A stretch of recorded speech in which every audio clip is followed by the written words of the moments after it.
तर एका माणसावर फक्त 102 रुपया खर्च येणार. 102 रुपया खर्च. ही जनगणना करावी. करत नसाल तर आम्ही बांधील करू, आमचीच नाही, मराठ्यांची करा, सर्वांची करा. एकदा आकडे येऊ द्या.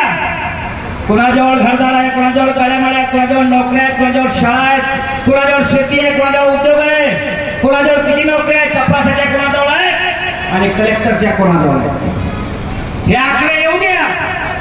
डॉक्टर बाबासाहेब आंबेडकरांनी सुचवलेली 340वी कलम, त्यातून फक्त मंडल आयोगाची एक मागणी फक्त मंजूर झालेली आहे. संपूर्ण मंडल आयोग बाकी आहे. आमचे आंदोलन संपूर्ण मंडल आयोग लागू करो, वरना खुर्ची खाली करो, हेही राहणार आहे. पुढील दिशा आमची ही सुद्धा राहणार आहे. आणि म्हणून आपण सर्वांनी मित्रांनो येत्या 10 तारखेला असंच आंदोलन, विदर्भाचं आंदोलन, ही ताकद जी आपण आपल्या गोंदिया जिल्ह्यात दाखवली, ही ताकद आपल्याला नागपूरला सुद्धा एकत्र करावी लागेल. आणि म्हणून राजकीय चष्मे, जातीगत चष्मे, कारण की जातीच्या नावावर वाटूनच तर आमचं वाटोळं झालेलं आहे. ते म्हणतात मराठी का single caste, only single caste.